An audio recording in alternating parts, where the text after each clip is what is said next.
Сүгіров, Мақпал поэмасы. Кең қазақ даласы, таңғы тыныштық. Жел баяу соғып, айналаға ерекше бір тыныштық сыйлайды. Ауыл тіршілігі енді ғана оянып келеді. Бір күні ауылға молда келеді. Ол балаларға білім беріп, сауатын ашуға шақырады. Ауыл адамдары балаларын оқуға беруге асығады. Мақпал да сол балалардың қатарында болады. Сол жерде Мақпал Шабданбекпен танысады. Алғашында жай ғана көзқарас, кейін жылы сезімге айналады. Бір күлкі 1000 сөзден артық еді, жүректер үнсіз-ақ табысқан еді. Алайда бұл сезім ұзаққа созылмайды.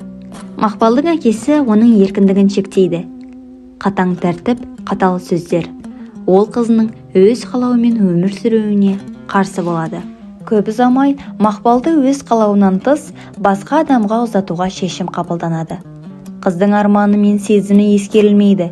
Ол тағдырға қарсы тұра алмайды. Жүрек жылайды, бірақ үн жоқ. Тағдыр айдайды, басқа бір жол. Ал Шабданбек өз сезіміне адал жігіт. Ол Мақпалды шын сүйеді, бірақ оның қолынан көп нәрсе келмейді. Ол тек іштей күреседі, үмітін үзбейді. Бір сәтте Мақпал батыл шешім қабылдайды. Ол өз тағдыры үшін күресуге бел буады. Ұзатылған жерінен қашып кетеді. Бұл оның еркіндікке жасаған алғашқы қадам еді.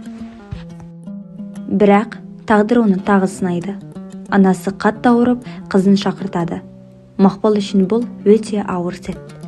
Ол бір жағынан махаббат, бір жағынан ана алдындағы парыз арасында қалады. Мақпал мен Шабданбек бірге бола ала ма? Махаббат тағдырдан күшті ме?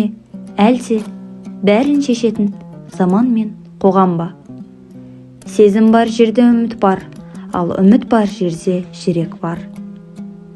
Ақын үшін өз сүйгеніне жете алмаған бойжеткен тағдыры ең бір түйінді мәселе болды. Тек бір өкініштісі осы бір ғажап туындының аяқсыз қалуы.